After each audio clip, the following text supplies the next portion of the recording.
हाँ जी दोस्तों, क्या हाल है, क्या हाल है, क्या हाल है। I hope you are all doing really really well. दोस्तों, टुडेस क्लास सर, आज हम क्या करने वाले हैं? आज हम आईएफओएस का कॉम्प्रहेंसिव रिवीजन करने वाले हैं। इससे ज्यादा डिटेल्ड रिवीजन आज तक आपने कभी नहीं सुना होगा। इसमें हर एक कॉन्सेप्ट कवर होगा। समय जो भी लग जाए, पर आप लोगों के लिए सारे रेलेवेंट कॉन्सेप्ट्स होंगे, और हर वो चीज जो एग्जाम में क्वेश्चंस के फॉर्म में आ रखी है, वो भी उसका कॉन्सेप्ट भी कहीं ना कहीं हम यहाँ पे कवर करेंगे। तो दोस्तों, शुरू करते हैं बिना किसी बकवास के। बिना किसी बकवास के मेरी बात एकदम ध्यान से सुनना, और जो मैं आपको बता रहा हूं वो सुनते जाना। तो दोस्तों, चैप्टर क्या है? Income from other sources. इसका एग्जाम में वेटेज कितना है सर? बहुत ज्यादा वेटेज नहीं है इसका, बिकॉज आपके पूरे के पूरे मॉड्यूल 1 का 20 से 25 मार्क तक का वेटेज है, जिसमें आपका पीजीबीपी, कैपिटल गेन, ये सब आता है। तो ले दे के चल लो, एक 4 नंबर का क्वेश्चन आ गया तो बहुत सही रहेगा, पर उससे ज्यादा का वेटेज इसका नहीं है। पर ये किसी और क्वेश्चन में in the form of adjustment आता है या एमसीक्यू में आता है, तो इसलिए ये इसके सारी सारी बारीकियां जो है वो इंपॉर्टेंट हो जाती है। जो चीजें एग्जाम में आती है उसमें मैं ज्यादा फोकस करूंगा, और जो नहीं आती है उसको मैं आपको एक बार बता करके आगे बढ़ूंगा। मेरे साथ साथ बढ़ना। और जो बच्चे लाइव देख रहे हैं, मेरी आपसे रिक्वेस्ट है कि अगर अभी शुरू किए हो ना, तो वो पॉज बटन मत दबाना, या उठ करके मत जाना। अंत तक देखना, तभी जाके जितने समय में मैं खत्म करवाऊंगा उतने में आप कर पाओगे। दोस्तों, एक बात बता देता हूं। ऐसा हो सकता है कि 10 में से 9.5 कॉन्सेप्ट आपको समझ आ गए, बच्चा 0.5 आपको लगा, अरे ये थोड़ा सा ना कुछ हो गया। उसको ना अटक मत जाना वहां पे कि पॉज करके मैं देख लेता हूं। उसको मार्क कर लो कि भैया जैसे ही रिवीजन पूरा फुल फ्लेजेड खत्म हो जाएगा, मैं आ करके इस कॉन्सेप्ट को वापस देख लूंगा। तो दोस्तों, आप लोगों का ये पूरा का पूरा चैप्टर खत्म हो जाएगा। दोस्तों, शुरू करते हैं। मेरी बात ध्यान से सुनिए। इनकम फ्रॉम अदर सोर्सेज, ये जो चैप्टर है, ये शुरू होता है सेक्शन नंबर 56 से, और जाकर के खत्म हो जाता है लगभग आपके सेक्शन नंबर 59 पे। अब दोस्तों, सेक्शन नंबर 56 क्या कहता है? ये दो सेक्शन, इसमें सब सेक्शन बटे हुए। सबसे पहला जनरल सेक्शन, जो कहता है कोई भी इनकम अगर किसी और हेड में टैक्सेबल नहीं है ना, उसको यहां लेके आ जाओ, मैं उसको आईएफओएस में चार्ज कर लूंगा। कोई इनकम जो किसी और हेड में अगर टैक्सेबल नहीं है, पर इनकम इनकम टैक्स लगेगा उस पे, तो उसको आईएफओएस हेड में लेके आ जाओ, उस पे मैं चार्ज ले लूंगा। जैसे कि sir, family pension. Family pension जो मिलती है उसके बारे में उन्होंने कहीं नहीं लिखा है, वो यहां आएगा। आपका एमपी का सैलरी, एमपी का सैलरी, जब एमपी होते हो तो एम्प्लॉयर एम्प्लॉय वाला तो कोई रिलेशन नहीं होता है, पर सैलरी होती है तो वो उसके हाथ में आईएफओएस में टैक्सेबल हो जाएगी। So if it is not chargeable in any other head, it will be chargeable under this head. दोस्तों, डिविडेंड की बात करता हूं, मेरी बात ध्यान से सुनना। अब आपका जो सबसेक्शन 2 है वो शुरू हो जाता है। सबसेक्शन 1 के बाद क्या आता है? आपका सबसेक्शन 2 आता है, जिसमें अलग अलग क्लॉजेस हैं। हम लोग सबसे पहले बात करेंगे डिविडेंड के बारे में, जो बेहद इंपॉर्टेंट है। दोस्तों, इन्होंने कहा डिविडेंड का इनकम है, तो वो डिविडेंड का इनकम जो है वो आपका आईएफओएस हेड में टैक्सेबल हो जाएगा। मजा ही आ जाता अगर बात सिर्फ इतनी सी होती कि डिविडेंड टैक्सेबल हो जाएगा, पर उन्होंने यहां नहीं रुके। अब आपको जाकर के पढ़ना पड़ेगा कि सर डिविडेंड का डेफिनेशन कहां है, और इन्होंने 2 क्लॉज 22 में डिविडेंड को डिफाइन किया। इन्होंने 2 क्लॉज 22 में डिफाइन किया, जहां पे इन्होंने 5 चीजों को डिविडेंड के डेफिनेशन में इंक्लूड करी है कि भैया अगर आप इस तरीके से एसेट का डिस्ट्रीब्यूशन कर रहे हो, या लिक्विडेशन पे डिस्ट्रीब्यूशन कर रहे हो, या किसी को भी आप लोन दे रहे हो, वो सारी चीजों को हम क्या मान लेंगे? डिविडेंड मान लेंगे। क्या तुमको मेरी आवाज आ रही है? क्या तुमको मेरी बात सुनाई दे रही है? जी हाँ सर। तो कौन सी 5 चीजें जिसको इन्होंने डिविडेंड माना? तो इन्होंने कहा dividend as per section 222 includes, dividend में 5 चीजें आती हैं।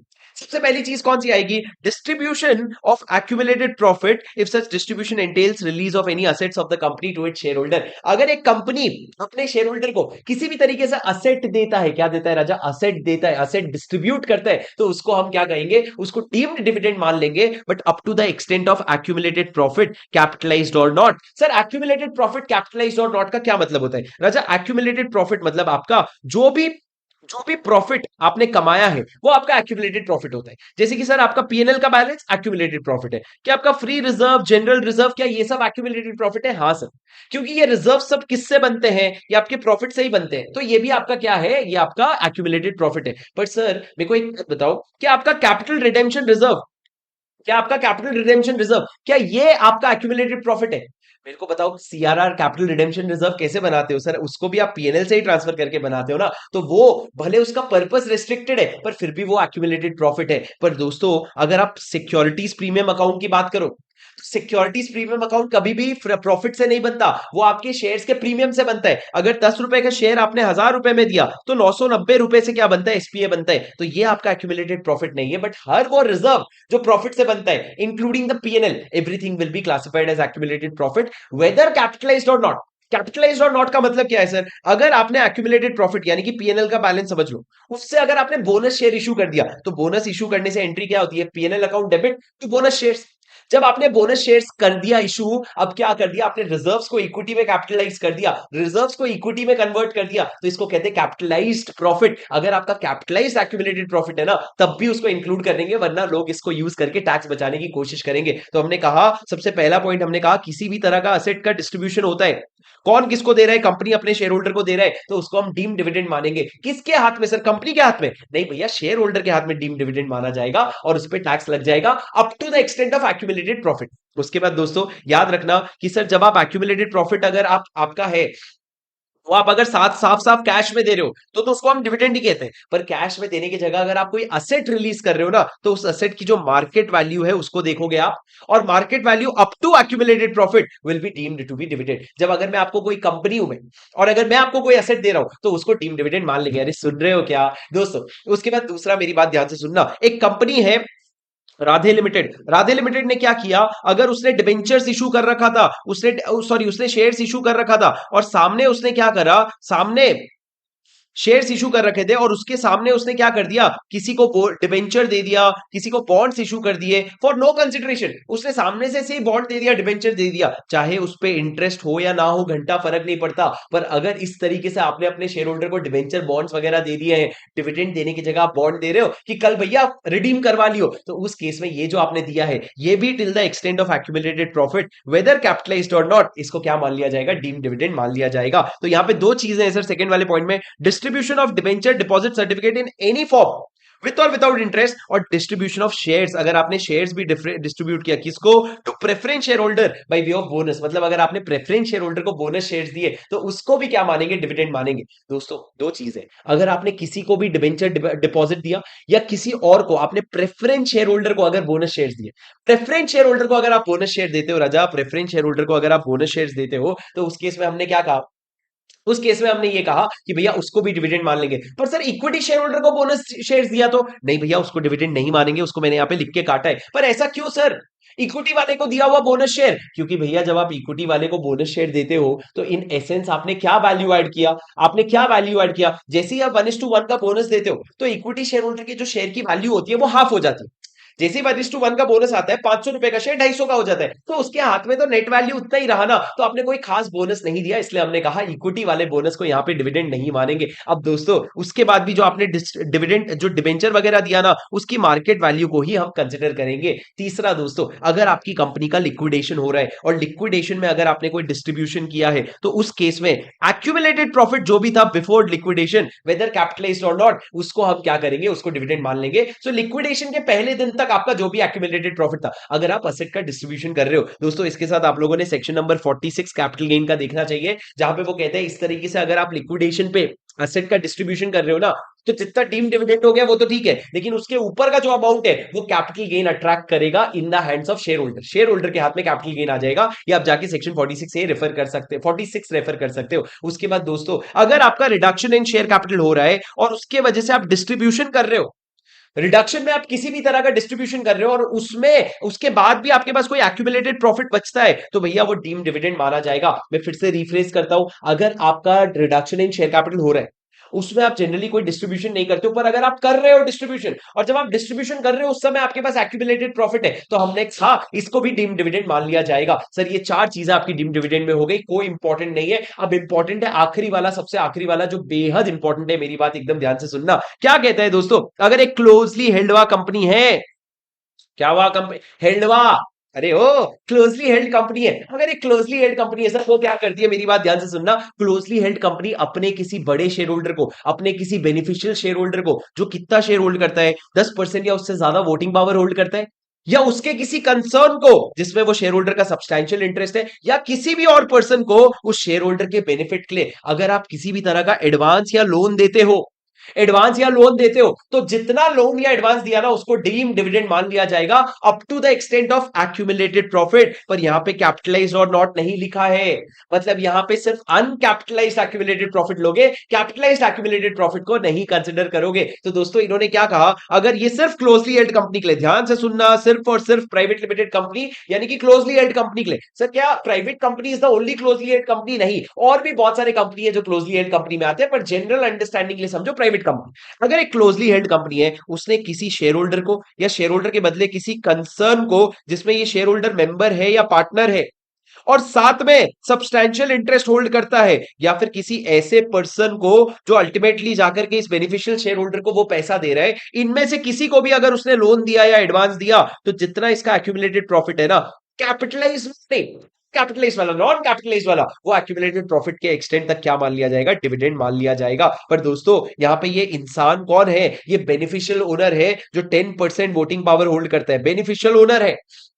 या फिर ये कंसर्न कौन है सर, सर ये concern HUF, partnership form, company कोई भी हो सकती है, पर इसमें सब्सटैंशियल इंटरेस्ट होना चाहिए। सर सब्सटैंशियल इंटरेस्ट मतलब क्या, या तो 20% ऑफ वोटिंग पावर राजा, या तो 20% का वोटिंग पावर, या फिर आपके प्रॉफिट का 20%। अगर कंपनी है तो 20% वोटिंग पावर, कुछ और है तो आपके प्रॉफिट का 20% उसको मिल रहा है, तो ये कंसर्न में उसका सब्सटैंशियल इंटरेस्ट है, ऐसा माना जाएगा। और अगर इस कंसर्न को एडवांस या लोन दे रहे हो तो उसको भी डीम डिविडेंड मान लिया जाएगा। और तीसरा दोस्तों, अगर आप किसी पर्सन को दोगे for the benefit of such individual की भैया घुमा के इसको पैसा दे देना, तो उसको भी डीम डिविडेंड माना जाएगा। ये डीम डिविडेंड का सबसे इंपॉर्टेंट क्लॉज है 222E। ये क्या है, ये 222E है जो सबसे इंपॉर्टेंट क्लॉज है। क्या आपको मेरी बात समझ में आई sir? Did you understand? Yes sir, ये आपका इंपॉर्टेंट क्लॉज है जहां पे इन्होंने बोला क्लोजली हेल्ड कंपनी अगर एडवांस या लोन दे रही है, एक्यूमुलेटेड प्रॉफिट में कैपिटलाइज्ड वर्ड नहीं लिखा है, मतलब अनकैपिटलाइज्ड नॉन कैपिटलाइज्ड प्रॉफिट ही देखोगे। लेकिन दोस्तों यहां पे ना दो एक्सेप्शन है कि ये दो लोन्स को हम डीम डिविडेंड नहीं मानेंगे, ये दो तरह की चीजों को हम डीम डिविडेंड नहीं मानेंगे। पहला,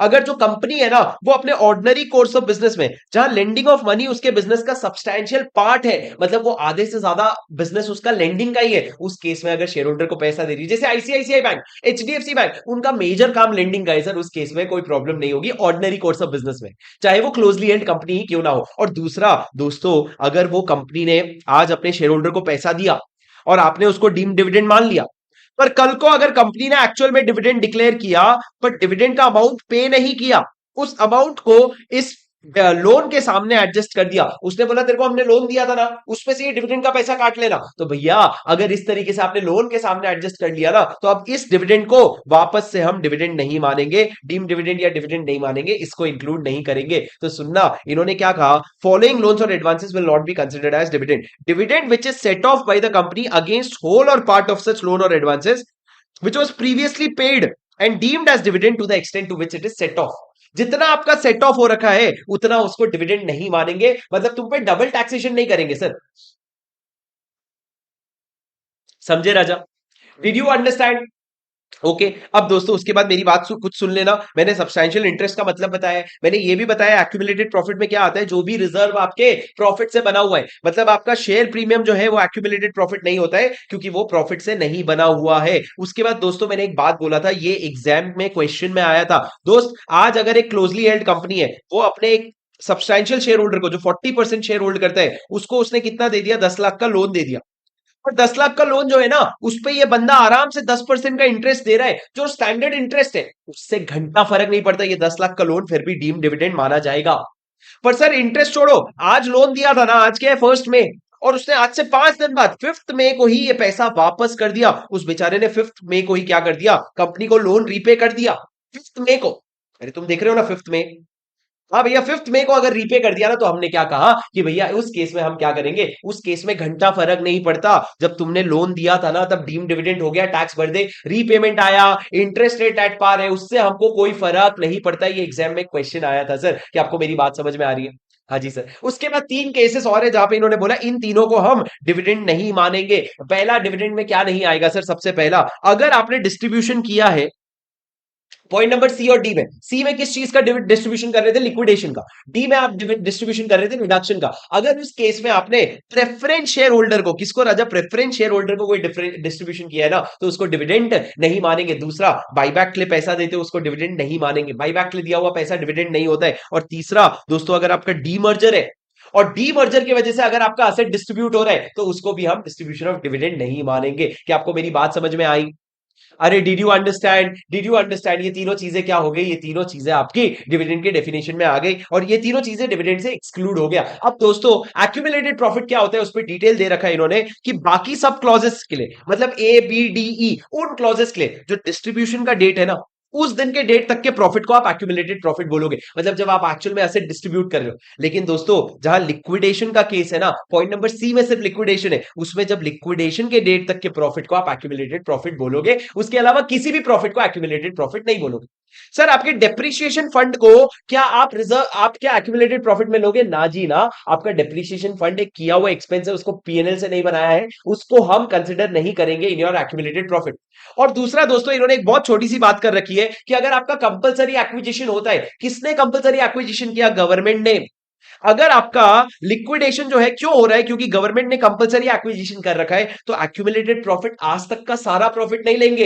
एक्यूमुलेटेड प्रॉफिट हम सिर्फ क्या लेंगे? आपके profit prior to 3 successive preceding year, मतलब जिस साल आपका एक्विजिशन हो रहा है उसके पहले के 1 2 3, ये 3 साल का अभी तक का क्या लेंगे? प्रॉफिट लेंगे। इसी को बस एक्यूमुलेटेड प्रॉफिट बोलेंगे, इसके पहले का नहीं। मतलब सर अगर एक गवर्नमेंट के कंपलसरी एक्विजिशन के वजह से आपका लिक्विडेशन हो रहा है, तो आपका डेट ऑफ लिक्विडेशन तक का एक्यूमुलेटेड प्रॉफिट नहीं लेंगे हम, सिर्फ इस साल का बचा हुआ और पुराने साल का 3 साल का हम एक्यूमुलेटेड प्रॉफिट लेंगे, उसके पहले का हम नहीं लेंगे। समझे क्या रजा?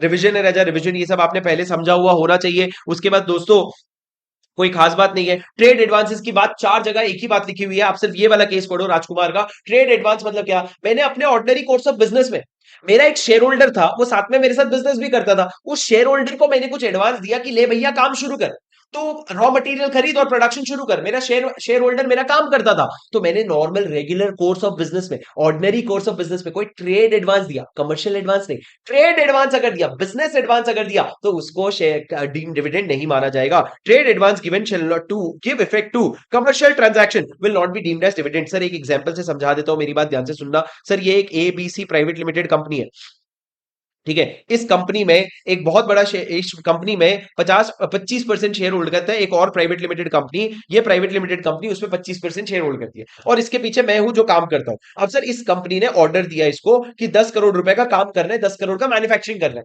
मैंने बोला भैया एडवांस दोगे तो ही मैं मैन्युफैक्चरिंग करूंगा, तो इसने एडवांस के नाम पे 2 करोड़ रुपए एडवांस दिया कि भैया चल तू मैन्युफैक्चरिंग शुरू कर, टेंशन नहीं। तो ये तो ट्रेड एडवांस है ना, इसको डिविडेंड नहीं मानोगे। किसी भी चीज को ट्रेड एडवांस प्रूव कर दो तो उसको डिविडेंड नहीं माना जाएगा, ठीक है।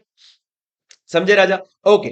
उसके बाद दोस्तों मैंने आपको यह बताया था डिविडेंड की टैक्सेबिलिटी कब आती है। फाइनल डिविडेंड की टैक्सेबिलिटी तभी आ जाती है जब डिक्लेयर हुआ था, चाहे फिर पेमेंट कब भी हो। लेकिन इंटरिम डिविडेंड का कब होता है? वेयर अनकंडीशनली मेड अवेलेबल, जब आप मेरे पास आ गया अनकंडीशनली मेड अवेलेबल, यानी कि जैसे कि मेरे बैंक अकाउंट में आ गया या मेरे पास शेयर डिविडेंड वारंट आ गया, तब मेरे हाथ में टैक्सेबल हो जाएगा। पर डीम्ड आपका फाइनल डिविडेंड कब होगा? जब डिक्लेयर हो गया तभी, मेरे पास आने के बाद नहीं। डीम्ड डिविडेंड कब टैक्सेबल होगा सर? जिस साल डिस्ट्रीब्यूट हुआ है एसेट। और डीम्ड डिविडेंड अंडर 222E, मतलब जब लोन या एडवांस है वो कब टैक्सेबल होगा? जब आपने एक्चुअल में लोन या एडवांस दिया तब टैक्सेबल हो जाएगा। बेसिक सी बात है ना। पर सर एक बात याद रखना, डिविडेंड नॉर्मल टैक्स रेट पे टैक्स होता है। डिविडेंड का पहले टैक्सेशन अलग था, पहले dividend pay dividend distribution tax लगता था। कंपनी जब देती थी डिविडेंड तो डिविडेंड डिस्ट्रीब्यूशन टैक्स लगता था और शेयर होल्डर के हाथ में एग्जेम्प्ट होता था। पर अभी डिविडेंड मेरे ही हाथ में टैक्सेबल है, यानी कि शेयर होल्डर के हाथ में टैक्सेबल है नॉर्मल स्लैब रेट पे।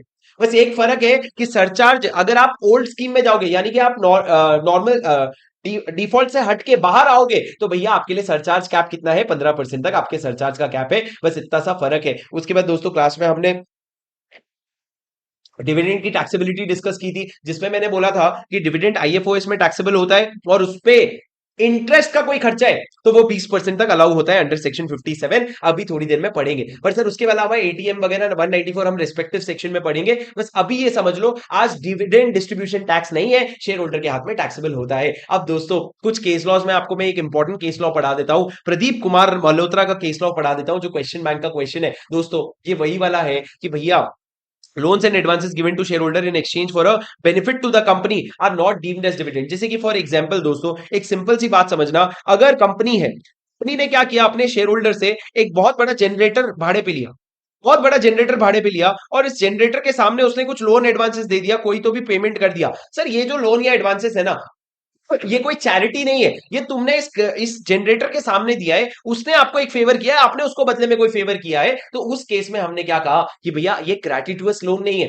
ये विदाउट कंसिडरेशन नहीं है, it is for a consideration, तो इसको हम टीम डिविडेंड नहीं मानेंगे। सर ये अपना केस लॉ है प्रदीप कुमार मल्होत्रा वर्सेस सीआईटी का, जिसपे एक पूरा पूरा क्वेश्चन भी है, जहां पे इन्होंने लिखा कि advances provided for companies benefit rather than as a gratuitous loan. तुमने चैरिटी नहीं किया, तुमने कंपनी के बेनिफिट के लिए दिया है अपने शेयर होल्डर को, तो उसको हम डीम डिविडेंड नहीं मानेंगे। क्यों फालतू डिविडेंड शेयर होल्डर परेशान होगा।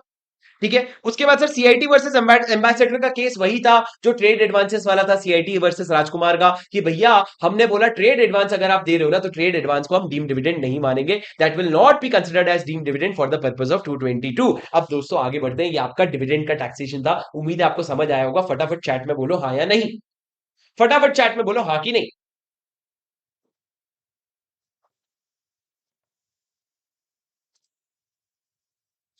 अब दोस्तों आगे मेरी बात सुनना, क्या कहा मैंने क्लोजली हेल्ड कंपनी के बारे में। 56 टू 7 बी करेंगे सर, पहले जो बड़े बड़े टॉपिक्स है ना वो कर दूंगा और फिर लास्ट में एक साथ छोटे छोटे जो आपके टैक्सेशन है वो बता दूंगा। दोस्तों मेरी बात ध्यान से सुनना, उसके बाद मैंने क्या कहा, अगर एक क्लोजली हेल्ड कंपनी है, वापस से क्लोजली हेल्ड कंपनी पे बात आ गई। अब दोस्तों दो चीजें, अगर वो अपने शेयर्स को प्रीमियम पे इशू कर रही है, क्या कर रही है, अगर वो अपने शेयर्स को प्रीमियम पे इशू कर रहा है, शेयर्स को प्रीमियम पे इशू कर रहे हैं, और शेयर्स को प्रीमियम पे इशू करने के बावजूद मेरी बात ध्यान से सुनना, अगर शेयर्स को प्रीमियम पे इशू करा तो हम उस पे आईएफओएस का टैक्स लगा देंगे। कितना, जो भी आपका अमाउंट है, जो भी आपका इशू प्राइस है, इशू प्राइस जितना भी फेयर मार्केट वैल्यू से ज्यादा है ना, उस पे हम क्या करेंगे, टैक्स लगा देंगे। सबसे पहला शर्त है प्रीमियम होना चाहिए, अगर शेयर प्रीमियम पे नहीं एट पा रहे तो हम बात ही नहीं करेंगे। और जब प्रीमियम पे है तो फेयर मार्केट वैल्यू तक ठीक है, लेकिन उसके ऊपर का जो भी प्राइस है ना उसको हम आईएफओएस मान लेंगे in the hands of company, क्योंकि कमाया तो कंपनी ने है ना। तो दोस्तों यहां पे इन्होंने क्या कहा, क्लोजली हेल्ड कंपनी के साथ केस में where consideration from any person, पहले यहां पे बीइंग अ रेसिडेंट लिखा था कि हम सिर्फ रेसिडेंट को कवर करते थे, फाइनेंस एक्ट 23 में इन्होंने वो हटा दिया और बोला for issue of shares that exceeds face value, आपका फेस वैल्यू से ज्यादा है, aggregate consideration as exceeds face value is taxable as IFOS.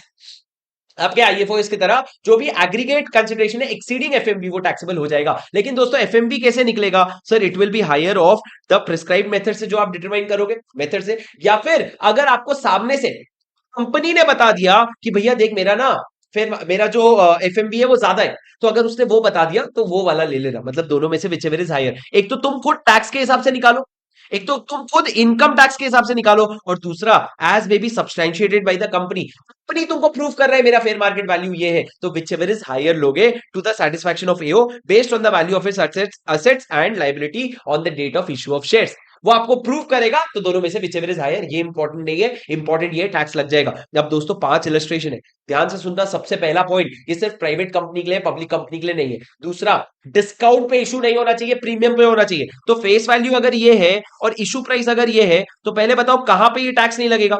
Sir देखो 100 रुपए फेस वैल्यू है, तो ये 98 जहां पे किया वहां पे आपको ये आईएफओएस नहीं आएगा, क्योंकि डिस्काउंट पे इशू है। और जब प्रीमियम पे इशू है तो ये देखो fair market value issue price से ज्यादा है क्या, पहले वाले में ज्यादा नहीं है, दूसरे वाले में ज्यादा है, तो यहां पे टैक्स लगेगा। यहां पे कम है तो यहां पे टैक्स नहीं लगेगा, यहां पे भी कम है, कम छोड़ो, ये तो पब्लिक कंपनी भी है ना।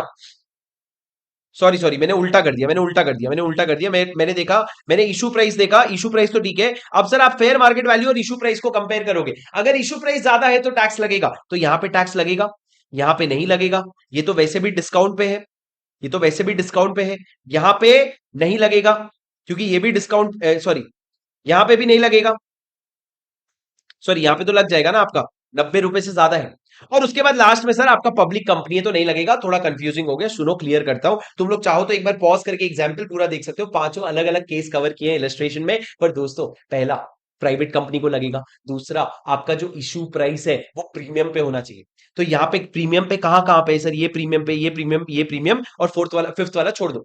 ये तीनों प्रीमियम में अब आप देखोगे जहां फेयर मार्केट से वैल्यू से ज्यादा है वहीं पे टैक्स लगेगा। सर यहां फेयर मार्केट वैल्यू से ज्यादा है और यहां ज्यादा है, तो ये दोनों केस में बस टैक्स लगेगा और कहीं भी टैक्स नहीं लगेगा। सर समझ में आया, अब समझ में आ गया। अब उसके बाद दोस्तों नॉन एप्लीकेबिलिटी है, नॉन एप्लीकेबिलिटी आप एक बार खुद से पढ़ लेना, उसमें कोई खास बात नहीं है कि ये जो डिविडेंड वाला प्रोविजन है, ये कुछ वेंचर कैपिटल से पैसा आ रहा है अगर, या कुछ स्पेसिफिक कंपनी से आ रहा है जो नोटिफाइड है, तो वो टैक्सेबल नहीं है, कोई खास बात नहीं है, आप उसको पढ़ लेना, इतना ज्यादा इंपॉर्टेंट नहीं है। सर इंपॉर्टेंट अगर कुछ है तो वो है टैक्सेबिलिटी ऑफ गिफ्ट, आपका सबसे प्यारा सेक्शन 56(2)(10), जिसका आपको सबसेक्शन भी याद रहता है, क्लॉज भी याद रहता है। 56(2)(10) क्या कहता है, तीन चीजें कहते हैं, अगर आपको किसी भी तरह का कंसिडरेशन मिला, कोई भी सम मिला, कोई भी मनी मिला और उसके लिए आप कोई भी कंसिडरेशन नहीं दे रहे हो, without consideration, and such money in aggregate exceeds 50,000 rupees, then in that case जो भी अमाउंट आपको आया ना पूरा का पूरा वो आपका टैक्सेबल हो जाएगा। सर ये 50,000 दिन का देखोगे कि महीने का? अरे पूरे साल का देखोगे। अरे ओ राजा, तुमने सवाल ही नहीं, अच्छा तुमने सवाल ही नहीं सुना, मेरी बात तो सुनो। या पूरे साल का देखोगे, 50,000 से ज्यादा अगर इन एग्रीगेट होता है गिफ्ट किसी से भी आया हो, 50,000 से ज्यादा का गिफ्ट मेरे हाथ में पूरा टैक्सेबल हो जाएगा। दूसरा, अगर आपने इमूवेबल प्रॉपर्टी लिया है या तो विद कंसिडरेशन या विदाउट कंसिडरेशन, अगर बिना कंसिडरेशन के लिया है और उसकी स्टैंप ड्यूटी वैल्यू 50,000 से ज्यादा है तो पूरा का पूरा अमाउंट आपके हाथ में, यानी कि स्टैंप ड्यूटी वैल्यू पूरा आपके हाथ में टैक्सेबल हो जाता है। पर अगर आपने विद कंसिडरेशन लिया है, यहां इंपॉर्टेंट है, ध्यान से सुनना, अगर आपने थोड़े बहुत भी पैसे दिए हैं तो आप ये निकालो कि स्टैंप ड्यूटी वैल्यू उस कंसिडरेशन से कितना ज्यादा है, फाइंड आउट द एक्सेस, और अगर वो एक्सेस एक अमाउंट से ज्यादा है तो आपको टैक्स लगेगा। वो एक्सेस एक अमाउंट से ज्यादा है, अमाउंट क्या है सर? 50,000 रुपीज और 10% of the consideration which ever is higher. उससे अगर ज्यादा है तो आपको टैक्स लगेगा। सर एक एग्जांपल के फॉर्मेट में समझाता हूं, अगर एक बिल्डिंग है, अगर एक बिल्डिंग की बात करूं, अगर एक बिल्डिंग की बात करूं और वो जो बिल्डिंग है ना वो आपने गिफ्ट कर दी किसी को, जब स्टैंप ड्यूटी वैल्यू 10 लाख रुपए थी, और आपने बदले में कितना लिया? आपने बदले में रुपीज 1 लाख, आपने रुपीज मान लो 9 लाख लिया, सॉरी 9 नहीं, 9.5 लाख लिया। मेरे को बताओ क्या ये इस पे गिफ्ट लगेगा? दोस्तों डिफरेंस कितना है स्टैंप ड्यूटी वैल्यू और कंसिडरेशन में? 50,000 रुपए का, 50,000 रुपए का।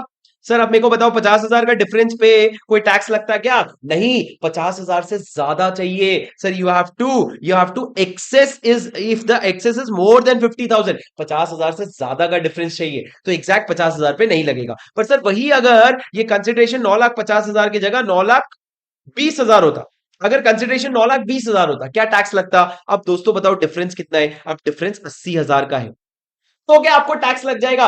रुक जाओ, आप जब इमूवेबल प्रॉपर्टी की बात करते हो ना, आप कंपेयर करते हो 50,000 और 10% ऑफ कंसिडरेशन। कंसिडरेशन कितना है? 9,20,000, तो उसका 10% कितना हो जाएगा? 92,000, which ever is higher.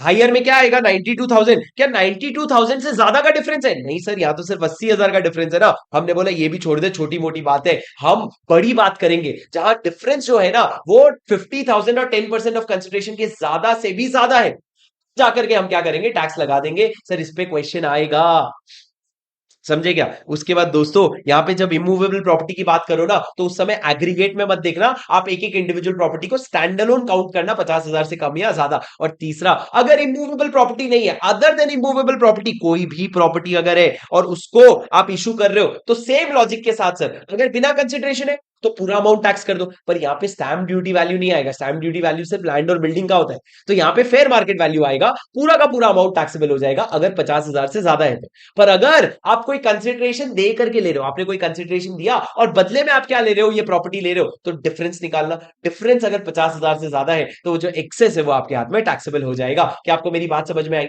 Sir क्या आपको मेरी बात समझ में आई? जी हाँ सर। अब मैंने नीचे एग्रीगेट का एग्जांपल दिया है और एक छोटा सा अमेंडमेंट आया है कि क्लॉज ए में जब आप मनी की बात करो तो वो किसी से भी मिले, एनआर से मिले, रेसिडेंट से मिले, पीआरआई से मिले, किसी से भी मिले उसको टैक्सेबल है, और किसी को भी मिले वो भी टैक्सेबल है। Received by a non resident और a resident and ordinary and resident but not ordinary, किसी को भी मिले अगर पर्सन रेसिडेंट इन इंडिया से तो भी ये टैक्सेबल है। कि आपको मेरी बात समझ आई? मैं अगर अपने भाई ऋषभ को, जो एनआर है, जो लंदन में रहता है, उसको अगर 60,000 रुपए दू कैश में, 60,000 रुपए कैश में दू, तो भैया ये उसके हाथ में टैक्सेबल हो जाएगा क्योंकि उसको पर्सन रेसिडेंट इन इंडिया से मिला है। सर क्या आपको मेरी बात समझ में आई? पक्का। अब दोस्तों उसके बाद मैंने इलस्ट्रेशन देकर के समझा रखा है आपके इमूवेबल प्रॉपर्टी वाला पॉइंट, वो आप देख लेना। और उसके बाद दोस्तों प्रोवाइजो में मेरी बात ध्यान से सुनना, ये आपने ऑलरेडी सेक्शन 50 में और सेक्शन 43 सीए में पढ़ लिया है कि अगर आपका डेट ऑफ अग्रीमेंट पहले और आपका डेट ऑफ ट्रांसफर बाद में है तो हम डेट ऑफ अग्रीमेंट वाले स्टैंप ड्यूटी को वैल्यू ले लेंगे। शर्त यह है कि आपने उस दिन होल पेमेंट और पार्ट पेमेंट एटलीस्ट आपने एलिजिबल मोड से किया। एलिजिबल मोड मतलब आपका अकाउंट पे ही बैंक चेक हो गया, अकाउंट पे ही बैंक ड्राफ्ट हो गया और इलेक्ट्रॉनिक क्लियरिंग सिस्टम और प्रेस्क्राइब मोड हो गया, जाके हम क्या मानेंगे? उस वाले डेट को लेंगे, वरना हम डेट ऑफ ट्रांसफर को ले लेंगे। दोस्तों उसके बाद मैंने क्या कहा? वैल्यूएशन ऑफिसर को रेफरेंस, अगर आप असेसी जो है वो उस अमाउंट को डिस्प्यूट करना चाहता है तो वो जाकर के वैल्यूएशन ऑफिसर को रेफरेंस दे सकता है। सर ये हमने 43 सी और 50 सी मतलब पीजीबीपी और कैपिटल गेन दोनों जगह देखा है। उसके बाद दोस्तों सबसे इंपॉर्टेंट बात आती है कि कुछ केसेस में अगर गिफ्ट मिल भी रहा है 50,000 से ज्यादा भी है तब भी टैक्स नहीं लगेगा। बहुत इंपॉर्टेंट है, जो इंपॉर्टेंट है उसको यहाँ पे सर्कल करूंगा, मार्क कर लेना। रिलेटिव से पैसा मिल रहा है भैया एग्जेम्प्ट, रिलेटिव से कुछ भी मिल रहा है, सर रिलेटिव का डेफिनेशन थोड़ी देर में देखते हैं, पर रिलेटिव से मिलने वाले पैसे पे गिफ्ट नहीं माना जाता। अगर शादी के ओकेजन पे जिस इंडिविजुअल की शादी है उनको मिल रहा है तो उसको भी गिफ्ट नहीं माना जाता। उसके बाद दोस्तों अगर विल या इनहेरिटेंस में मिल रहा है that is also not considered as gift. Sir will और इनहेरिटेंस की बात कब आती है? मरने के बाद। पर लेकिन अगर मरने के पहले इन कॉन्टेम्पलेशन ऑफ डेथ, डेथ की आशा में कि भैया अब चल देगा अब चल देगा सोच करके तुमने अगर ट्रांसफर कर दिया तो उसको भी हम टैक्सेबल नहीं करते, उसको भी गिफ्ट नहीं माना जाता। भले मरा नहीं अभी तक, भले विल या इनहेरिटेंस से नहीं आ रहा है, पर फिर भी उसको नहीं माना जाएगा गिफ्ट। उसके बाद दोस्तों अगर आपके लोकल अथॉरिटी जैसे कि आपका म्युनिसिपैलिटी हो गया, पंचायत हो गया, ये लोग सब अगर आपको कुछ दे रहे हैं तो वो भी गिफ्ट नहीं माना जाएगा। उसके बाद राजा मेरी बात ध्यान से सुनना, आपको ये पॉइंट नंबर 6 और 8 एक साथ पढ़ो। From any fund foundation university under section 1023C, 1023C वाले फंड से कोई पैसा मिल रहा है या 1023C वाले फंड को कोई पैसा मिल रहा है, उनको भी गिफ्ट नहीं माना जाएगा। उसके बाद दोस्तों अगर 12A 12AA 12AB वाले चैरिटेबल ट्रस्ट या ऑर्गेनाइज इंस्टीट्यूशन हो तो उस केस में भी उसको क्या नहीं माना जाएगा? गिफ्ट नहीं माना जाएगा, अगर उनसे कोई पैसा मिल रहा है तो। उसके बाद दोस्तों जो सेक्शन 47 में जिन ट्रांजैक्शन को ट्रांसफर ही नहीं मानते, उस ट्रांसफर के केस में आप उसको गिफ्ट नहीं बोल सकते कि भाई वे ऑफ ट्रांसफर, यहाँ पे कुछ सिलेक्टेड प्रोविजन है, सारे प्रोविजन नहीं आते। उसके बाद दोस्तों by an individual by from an individual by a trust created for the benefit of the relative of individual. दोस्तों ये बहुत इंपॉर्टेंट है, यहाँ पे the key word is individual. अगर आप किसी इंडिविजुअल के बेनिफिट के लिए, जो आपका रिलेटिव है, कोई इंडिविजुअल जो आपका रिलेटिव है, रिलेटिव होना मैंडेटरी है, उसके बेनिफिट के लिए ट्रस्ट खोल रहे हो और उस ट्रस्ट को कुछ दे रहे हो ना, उसको गिफ्ट नहीं मानेंगे। ये इंपॉर्टेंट प्रोविजन है। उसके बाद दोस्तों ये कोविड के लिए इन्होंने दो प्रोविजन बनाया था जो आज बहुत रेलिवेंट नहीं है। सबसे पहला क्या है? कोविड के मेडिकल ट्रीटमेंट के लिए, मान लो सोनू सूद आके मेरे को पैसा दे दिया, ये सुनो ना, कोविड के मेडिकल ट्रीटमेंट के लिए सोनू सूद आके पैसे दे दिया तो वो पैसा मेरे हाथ में गिफ्ट नहीं माना जाएगा, चाहे अमाउंट कुछ भी हो।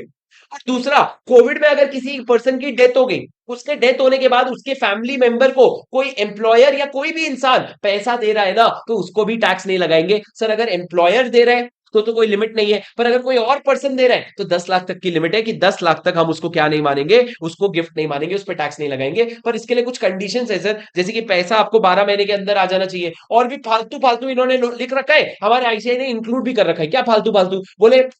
जब डिटेक्ट होता है कोविड, उसके 6 महीने के अंदर मर जाना चाहिए। अरे मतलब वो 7 महीने बाद मर रहा तो तुम उसको बेनिफिट नहीं दोगे? कैसी फालतू बात करते हो? पर कर देते हैं सर, बैठे बैठे कर देते हैं ये लोग। इन्होंने बोला 12 महीने के अंदर कैश आ जाना चाहिए, तभी उसको गिफ्ट नहीं मानेंगे। दोस्तों ये दो कोविड से रिलेटेड प्रोविजन था। अब दोस्तों इसमें 3 इंपॉर्टेंट डेफिनेशन है। सबसे पहला फैमिली, रिलेटिव और प्रॉपर्टी। फैमिली सर असल में जो आपका परिवार होता है जिसमें आपकी स्पाउस और चिल्ड्रन आते हैं, और आपके ब्रदर सिस्टर और पेरेंट्स भी आ जाते हैं अगर वो डिपेंडेंट है तो।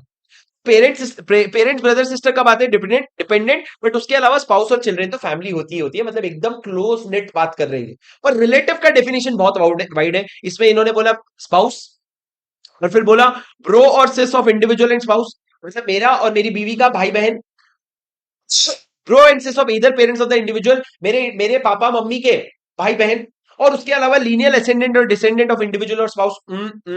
और उसके अलावा ऊपर जितने भी लोग बोले ना, सबके स्पाउस, मतलब भाई है तो उसकी बीवी, और बहन है तो उसका पति। भाई है तो उसकी बीवी और बहन है तो उसका पति। और अगर एचयूएफ की बात करो तो मेंबर्स। मेरे को वो वाला गाना याद आया सलमान खान का, मेरे भाई की बीवी में जो भी ऐसा गाना था ना, उसका गंदा सा इंस्टाग्राम पे चलता है, वैसा रिलेटिव का डेफिनेशन बना रखा है सर इन्होंने। सुन रहे हो क्या? समझे क्या राजा? मेरी बात सुने क्या?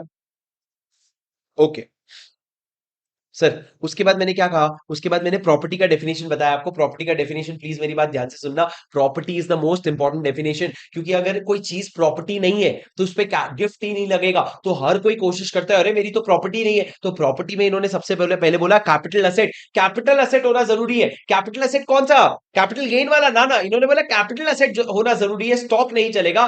Being immovable property in the form of land और बिल्डिंग। प्लांट और मशीनरी नहीं लिखा, लैंड और बिल्डिंग लिखा है सिर्फ, मतलब प्लांट और मशीनरी आपका प्रॉपर्टी नहीं होता है।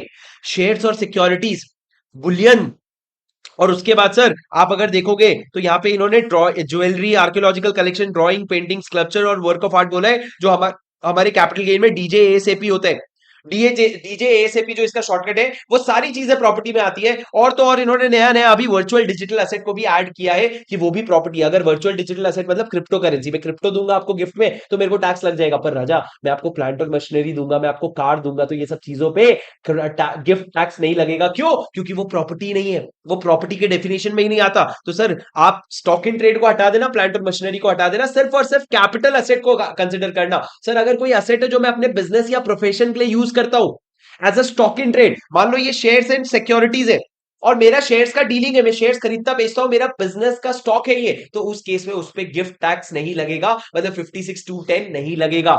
सर यहाँ पे कार कवर्ड नहीं है और मशीनरी कवर्ड नहीं है। एग्रीकल्चरल लैंड की क्या बात कर रहे हो? Sir agricultural land capital asset नहीं होता है, इसलिए उसको प्रॉपर्टी नहीं बोलते। Agricultural land is not a capital asset. समझे क्या? हाँ वो गाना था, मेरी बाप की बेटी मेरे को भाई बोलती, मेरी बाप की बीवी मेरे को बेटा बोलती। हाँ मेरे को भी पता है, सुनो सुनो सुनो सुनो लिरिक्स, अभी वो याद है, ये याद नहीं है तुमको। उसके बाद दोस्तों एक बहुत इंपॉर्टेंट केस लॉ था कि भैया पीसीआईडी वर्सेस रंजन पाई के केस में डिसाइड हुआ था कि बोनस शेयर्स अगर शेयर होल्डर को मिल रहा है, इक्विटी शेयर होल्डर को, क्या उसको गिफ्ट माना जाएगा? सर मैंने आपको ऑलरेडी बता दिया, जब इक्विटी शेयर होल्डर को बोनस मिलता है ना, उसको कुछ नहीं मिलता है, उसका बस कटता है। क्या करता है? एक शेयर दो हिस्सों में, ऐसा बोल रहा हूं। उसका बस कटता है, उसको कोई वैल्यू ऐड नहीं होती लाइफ में, तो उस पर कोई टैक्स नहीं लगेगा। फालतू का नाटक मत करना। सर ये पीसीआईटी वर्सेस रंजन पाई के केस में डिसाइड हुआ था that it is merely allocation of companies fund, profit derived in on the receipt of bonus is adjusted bye depreciation in the value, इसलिए कोई भी गिफ्ट टैक्स नहीं लगेगा। अरे मेरी बात समझे क्या? Did you understand? हाँ जी सर। उसके बाद आ जाते हैं अगले सेक्शन में, सेक्शन 56 टू 13 हो गया, जो बात करता है आपके इंश्योरेंस पॉलिसी से मिलने वाला पैसा। सर 56 ही बड़ा है, उसके बाद कुछ भी नहीं है, 57 58 59 कुछ भी नहीं है। सर मेरी बात सुनो, आपका इंश्योरेंस पॉलिसी से मिलने वाला पैसा, अगर आपको इंश्योरेंस पॉलिसी से कोई भी पैसा मिल रहा है जो 10(10)(d) में एग्जाम नहीं है, जो 10(10)(d) में एग्जाम नहीं है, और वो कीमैन इंश्योरेंस पॉलिसी और यूएलआईपी नहीं होना चाहिए, क्योंकि कीमैन इंश्योरेंस पॉलिसी पीजीबीपी में टैक्सेबल होता है और यूलिप जो होता है वो कैपिटल गेन में टैक्सेबल होता है। तो आपको इंश्योरेंस का पैसा मिल रहा है, ना तो वो एग्जाम है, ना तो वो कीमैन इंश्योरेंस पॉलिसी है, और ना ही वो यूलिप है। क्या बोला मैंने? इंश्योरेंस का पैसा मिल रहा है, ना तो वो 10(10)(d) में एग्जाम है, ना ही वो कीमैन है, ना ही वो यूलिप है, तो वो आईएफओएस में टैक्सेबल हो जाएगा। पर सर 10(10)(d) में एग्जाम क्या होता है? सुनना, पहले तो इन्होंने बोला कि 10(10)(d) में सारी लाइफ इंश्योरेंस पॉलिसी एग्जाम कर देंगे, सारी की सारी लाइफ इंश्योरेंस पॉलिसी जो है उसको एग्जाम कर देंगे, लेकिन कीमैन इंश्योरेंस को नहीं, 80DD3 वाला नहीं करेंगे, वो जो एक डिसेबिलिटी वाला है, कीमैन इंश्योरेंस पॉलिसी नहीं करेंगे क्योंकि वो टैक्सेबल होता है। और तीसरा, कोई भी ऐसा इंश्योरेंस पॉलिसी जिसमें जो प्रीमियम है ना, वो 1 अप्रैल 2012 के बाद एग्रीगेट प्रीमियम साल में 10% या उससे ज्यादा है, 10% या उससे ज्यादा है ऑफ द सम अश्योर्ड, तो उस केस में भारी प्रीमियम भर रहे हो, तुमको उस पर टैक्स देना पड़ेगा। फिर चाहे वो नॉर्मल लाइफ इंश्योरेंस पॉलिसी हो या यूनिट लिंक्ड इंश्योरेंस पॉलिसी हो, पर आप उस पर टैक्स दोगे। पर दोस्तों यही अगर डिसेबिलिटी का केस है ना, तो आप 15% का प्रीमियम तक दे सकते हो, उसके ऊपर अगर होगा ना, तो जो भी पैसा आपको मेच्योरिटी पे मिलेगा वो आपके हाथ में टैक्सेबल हो जाएगा। पर याद रखना, कभी भी एक लाइन दिमाग में लिख लो, कभी भी डेथ होने पे इंश्योरेंस का पैसा मिलता है, कभी भी डेथ होने पे इंश्योरेंस का पैसा मिलता है ना, तो वो एग्जेम्प्ट ही होता है। कभी भी डेथ होने पे इंश्योरेंस का पैसा मिलता है तो वो एग्जेम्प्ट ही होता है। उसके बाद दोस्तों कौन से इंश्योरेंस आपके टैक्सेबल हो जाते हैं? तो मैंने आपको बताया था, इन्होंने दो अलग अलग प्रोविजन लाया। एक तो तरोताजा है, पहले इन्होंने बोला अगर यूनिट लिंक्ड इन्वेस्टमेंट प्लान के बारे में बात करें, तो वो अगर उसका प्रीमियम साल में 2.5 लाख रुपए के ऊपर जाता है, एक यूलिप का या अलग अलग यूलिप का मिला के एग्रीगेट, तो 2.5 लाख के ऊपर वाले जितने भी यूएलआईपीज है ना, उन लोगों को क्या लग जाएगा? उन लोगों पे टैक्स लग जाएगा। मतलब सर मान लो मैंने 3 यूएलआईपी चला रखे, 1 लाख का, 1 लाख का और 1 लाख का, ये तीन अलग अलग 1 2 3 यूएलआईपी है। तो बेटे देखो 2.5 लाख की लिमिट तक का क्या होता है? एग्जाम। तो 2.5 लाख में आप मान लो ये दोनों आ जाते हैं, और जो तीसरा वाला एक्स्ट्रा है ना, उस पे जो भी पैसा आपको मिलेगा लास्ट में, वो आपके हाथ में टैक्सेबल हो जाएगा, क्योंकि आप प्रीमियम बहुत ज्यादा दे रहे हो। और सिमिलरली अगर आप लाइफ इंश्योरेंस पॉलिसी ले रखे हो, यूनिट लिंक नहीं, नॉर्मल लाइफ इंश्योरेंस पॉलिसी, और उसमें अगर प्रीमियम आपका 5 लाख या उससे ज्यादा हो जाता है, कभी भी एक साल की बात कर रहा हूं, एग्रीगेट प्रीमियम नहीं, एक साल का एग्रीगेट प्रीमियम अगर 5 लाख से ज्यादा हो जाता है, तो उस केस में क्या हो जाएगा? आपके हाथ में लाइफ इंश्योरेंस पॉलिसी से मिलने वाला जो भी पैसा है वो टैक्सेबल हो जाएगा। लेकिन अगेन अगर डेथ पे पैसा मिल रहा है तो टैक्सेबल नहीं होगा, डेथ के पहले अगर पैसा मिल गया तो वो टैक्सेबल हो जाएगा। सर डेथ के पहले कैसे पैसा मिलता है? जब भी आप लाइफ इंश्योरेंस में इन्वेस्ट करते हो ना, तो मेच्योरिटी प्लान्स भी रहते हैं कि 20 साल के अंदर डेथ हो गई तो वो मिल जाएगा, नहीं हुई तो 20 साल के बाद कुछ पैसा मिल जाएगा। तो 20 साल के बाद जो पैसा मिल रहा है ना, उसकी हम बात कर रहे हैं, उस पर टैक्स लगा देंगे। तो तीन केस में टैक्स लगा देंगे। प्रीमियम अगर 10% या उससे ज्यादा है, मैं 10% क्यों बोल रहा हूं? क्योंकि 1 अप्रैल 2012 हमारे लिए रेलेवेंट है। उसके पहले का हमारे लिए रेलेवेंट नहीं है जब 20% की लिमिट थी, पर मैंने लिख रखा है पर सर 10%, पर अगर सीवियर डिसेबिलिटी का केस है तो 15%। उसके बाद दूसरा मैंने क्या कहा, अगर यूलिप का पैसा, यूलिप का प्रीमियम 2.5 लाख से ज्यादा का है, या लिप का प्रीमियम, लिप मतलब लाइफ इंश्योरेंस पॉलिसी का प्रीमियम,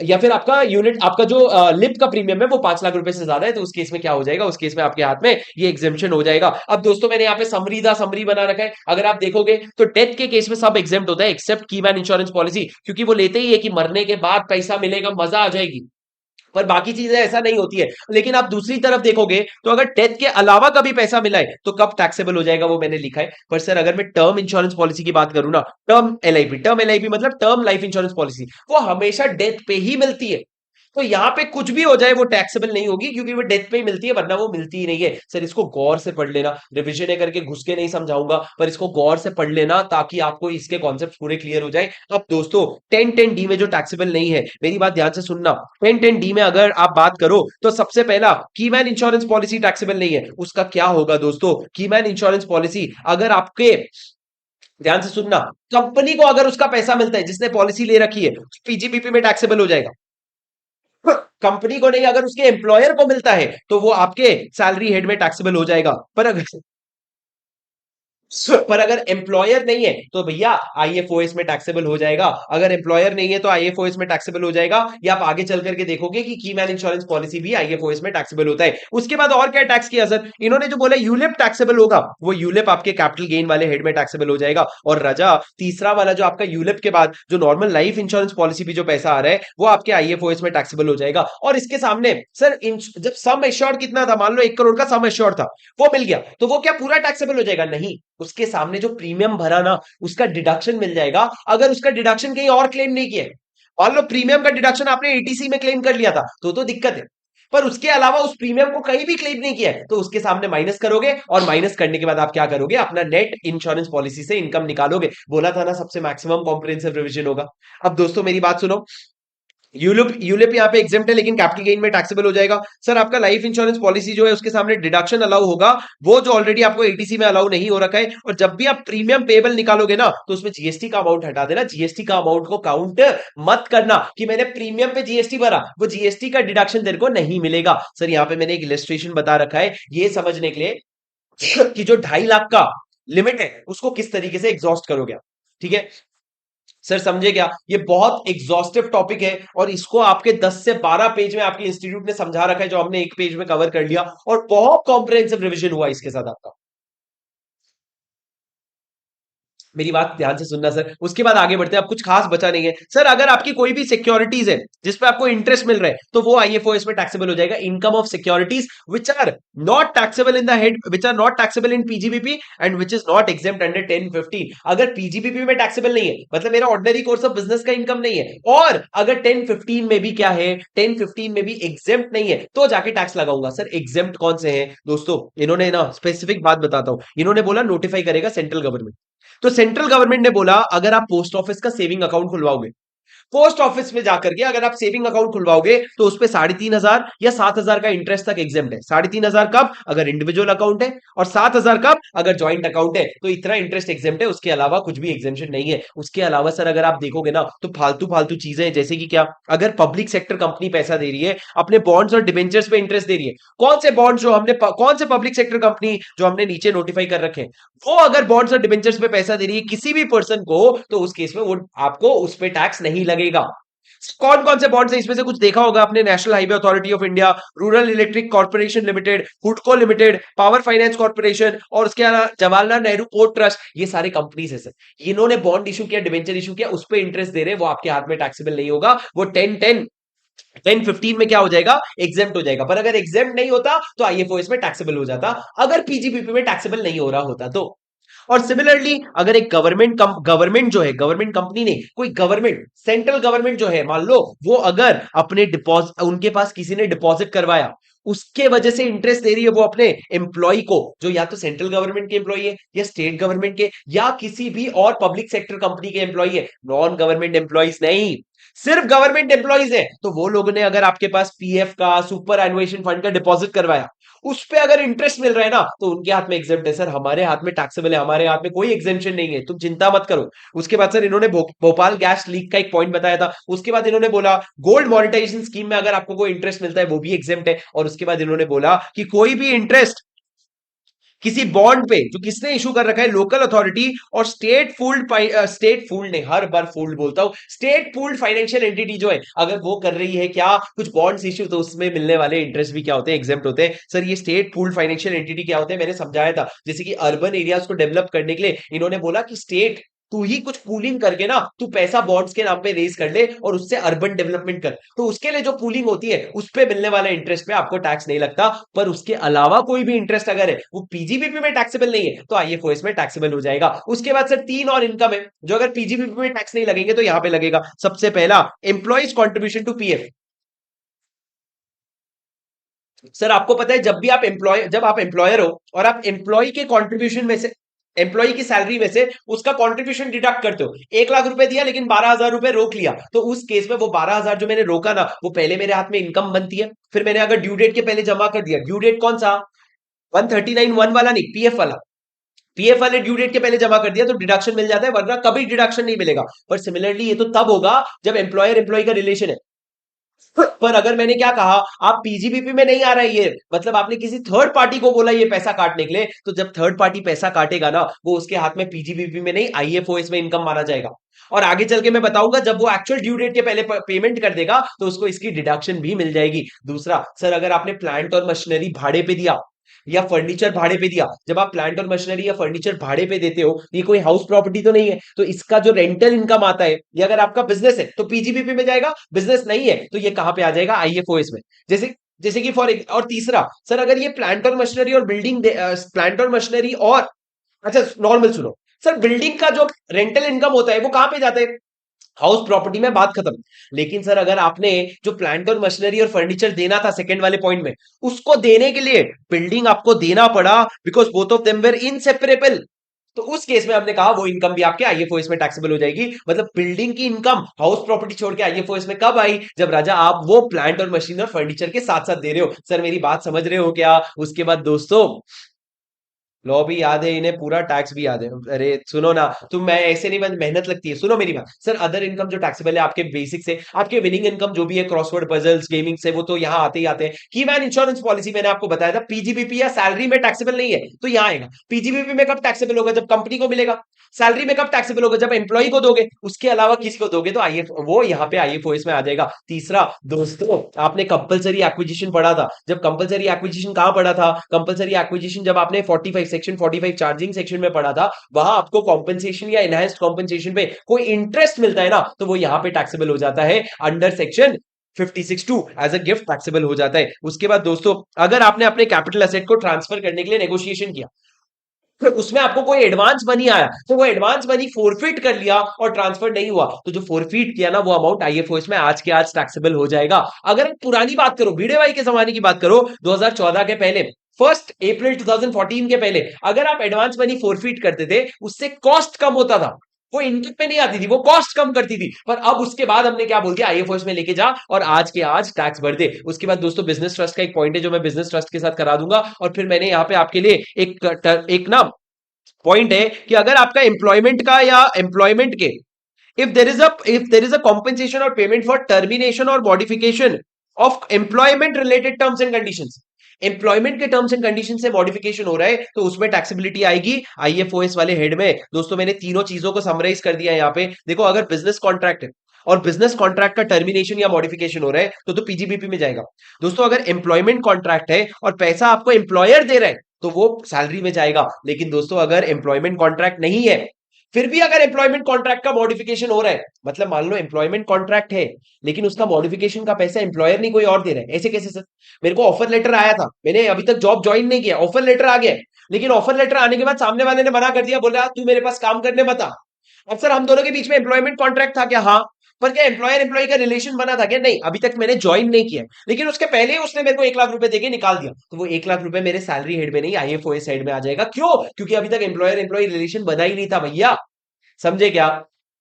अब सर जब 56 में इतनी सारी इनकम आ जाती है ना, तो उसके सामने डिडक्शंस बहुत जरूरी होते हैं। बहुत ध्यान से सुनना दोस्तों, कौन से डिडक्शन अलाउड है, ये बहुत नया नया है। अगर आपका डिविडेंड इनकम है, या म्यूचुअल फंड यूनिट से इनकम है, या स्पेसिफाइड कंपनी के यूनिट्स है, अगर ये यूनिट्स की अगर मतलब मेजरली सर ध्यान दो डिविडेंड इनकम पे। डिविडेंड इनकम पे क्या अलाउ होगा आपको? सिर्फ और सिर्फ इंटरेस्ट का खर्चा अलाउ होगा। कौन सा इंटरेस्ट? जो आपने लोन लिया है इन असेट इन शेयर्स को खरीदने के लिए, जो शेयर्स डिविडेंड दे रही है, इनके खरीदने के लिए जो आपने लोन लिया है उस पे जो इंटरेस्ट भर रहे हो, वो आपको अलाउ हो जाएगा up to 20% of the amount of income.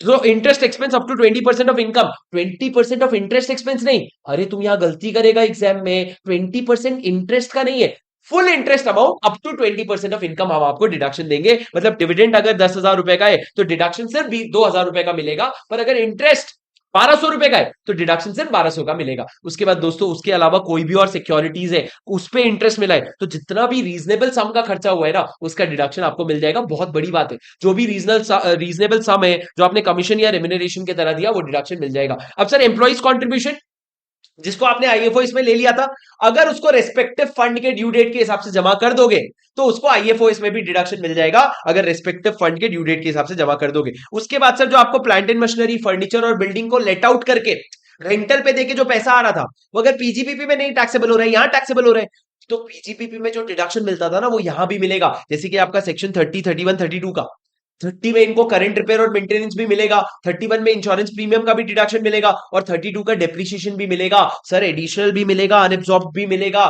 तुमने सुना नहीं मैंने क्या बोला?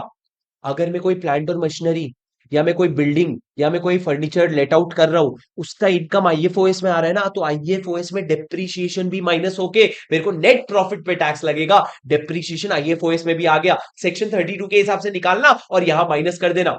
उसके बाद दोस्तों अगर किसी को फैमिली पेंशन मिल रहा है, फैमिली पेंशन कब मिलता है? जब किसी की मौत हो जाए तो बचे हुए मेंबर्स को फैमिली पेंशन मिलता है उसके एम्प्लॉयर से, तो फैमिली पेंशन मिल रहा है ना, उस पे भी डिडक्शन मिलेगा। चिंदी भर का, चुल्लू भर पानी में डूब मरने लायक डिडक्शन है। कितना? 33% ऑफ अमाउंट, और 15,000 विच एवर इज लोअर।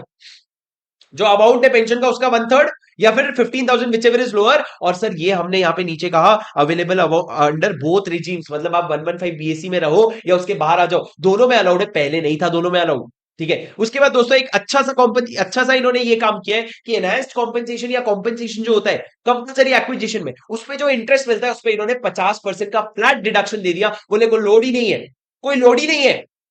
अरे ओ राजा, लोड ही नहीं है, क्या सोचते हो भैया? कोई लोड ही नहीं है, 50% का डिडक्शन दे दो। और उसके अलावा सर कोई भी और इनकम है ना, तो उसके सामने जो भी रेवेन्यू एक्सपेंडिचर मिला जो रीजनेबली हुआ है उसका डिडक्शन दे दो। सर इसमें मैंने आपको याद होगा तो मैंने एक क्वेश्चन कराया था जिसमें आपका, आपने रेंटल पे दिया है कोई प्लांट और मशीनरी, और रेंटल पे देने के लिए आपको लीगल अग्रीमेंट करना पड़ा। वो लीगल अग्रीमेंट 30, 31 में अलाउड नहीं है, पर यहां पे अलाउ हो जाएगा क्योंकि ये इनकम कमाने के लिए आपको ये रेवेन्यू एक्सपेंडिचर करना पड़ा। और दोस्तों अगर लाइफ इंश्योरेंस प्रीमियम की बात करो, ये मैंने खुद से जोड़ा है, सेक्शन में नहीं लिखा है, पर एक कॉम्प्रिहेंसिव बनाने के लिए जोड़ा है कि जो भी प्रीमियम अभी तक अलाउड नहीं हुआ है उसका आप डिडक्शन ले सकते हो। सर वैसे तो फैमिली पेंशन में मैंने क्या बोला, 1/3 और 15,000 विच एवर इज लोअर, पर सर दो फैमिली पेंशन है जो टैक्सेबल ही नहीं होते। फैमिली पेंशन किसको मिल रहा है सर? अगर कोई ऐसे गवर्नमेंट एम्प्लॉय को मिल रहा है जिसको गवर्नमेंट ने वीर चक्र, महावीर चक्र, परम वीर चक्र, गैलेंट्री, इस तरह का गैलेंट्री अवार्ड दिया, तो उस केस में आपके हाथ में फैमिली पेंशन टैक्सेबल नहीं होगा। अगर जो गया वो गवर्नमेंट का एम्प्लॉय था और सेंट्रल गवर्नमेंट या स्टेट गवर्नमेंट ने उसको ये चीजें दी है। दूसरा, अगर आपको पैसा मिल रहा है क्योंकि आप आर्म्ड फोर्सेस वाले लोगों के मेंबर, जो आर्म्ड फोर्सेस थे उनके लीगल हायर हो, तो उसमें अगर आपको पैसा मिल रहा है तो वो भी टैक्सेबल नहीं होगा। मतलब एक तो आर्मी वालों के लिए बचा लिया इन्होंने, और दूसरा सरकार के, सेंट्रल गवर्नमेंट के ऑफिसर्स, जो जो आपके कहां पे कवर होते हैं, सेंट्रल गवर्नमेंट के ऑफिसर्स जो जिनको गैलेंट्री अवार्ड मिला है, उनके उनसे मिलने वाले पैसे भी एग्जेम्प्ट है। उसके बाद दोस्तों वो लीगल फीस वाला पॉइंट भी मैंने यहाँ पे डाल दिया है। और एक और पॉइंट है कि interest earn by banks from non SLR investment, non SLR मतलब स्टैट्यूटरी लिक्विडिटी रेशो, वो आप करते ही हो। उसके अलावा कुछ और भी अगर एक्स्ट्रा इन्वेस्टमेंट करते हो ना नॉन एसएलआर, तो उसके लिए जो बैंक को इंटरेस्ट मिलता है वो पीजीबीपी में ही टैक्सेबल होगा, आईएफओएस में नहीं आएगा। तो माना कि एसएलआर बिजनेस का पार्ट होता है, पर नॉन एसएलआर इन्वेस्टमेंट भी बिजनेस का ही पार्ट होता है, उसको पीजीबीपी में लेके आना, आईएफओएस में मत लेके आना। अब दोस्तों 58 में बहुत ईजी है अमाउंट जो डिडक्टेबल नहीं है। ज्यादा टाइम पास नहीं करूंगा, कौन से अमाउंट डिडक्टेबल नहीं है दोस्तों, मेरी बात ध्यान से सुनना। अगर आपके किसी भी एसएससी की बात करो तो पर्सनल एक्सपेंस डिडक्टेबल नहीं है। उसके बाद आपने कोई इंडिया के बाहर पेमेंट किया जिसपे टीडीएस नहीं काटा, उसका पूरा वो पूरा डिसअलाउ हो जाएगा। और अगर आपने सैलरी पे किया इंडिया के बाहर जिसपे टीडीएस नहीं काटा, वो डिसअलाउ हो जाएगा। मतलब पर्सनल एक्सपेंस डिसअलाउ हो गए, इंटरेस्ट का पेमेंट जिसपे टीडीएस नहीं काटा वो डिसअलाउ, और सैलरी का पेमेंट जिसपे टीडीएस नहीं काटा वो भी डिसअलाउड। अगर आप इंडिया के बाहर पेमेंट कर रहे हो तो 100% डिसअलाउड। लेकिन दोस्तों उसके बाद इन्होंने 40A आईए का भी रेफरेंस लिया कि अगर रेसिडेंट को पेमेंट कर रहे हो और टीडीएस नहीं काटा तो 30% यहां पे भी डिसअलाउ हो जाएगा आईएफओएस में भी। उसके बाद इन्होंने बोला सेक्शन 40A भी लग जाएगा। 40A यानी कि क्या, अगर आपने किसी को, किसी स्पेसिफाइड पर्सन को एक्सेसिव या अनरीजनेबल अमाउंट दे रखा है तो जो भी एक्सेस अमाउंट है वो डिसअलाउ हो जाएगा। 40A2।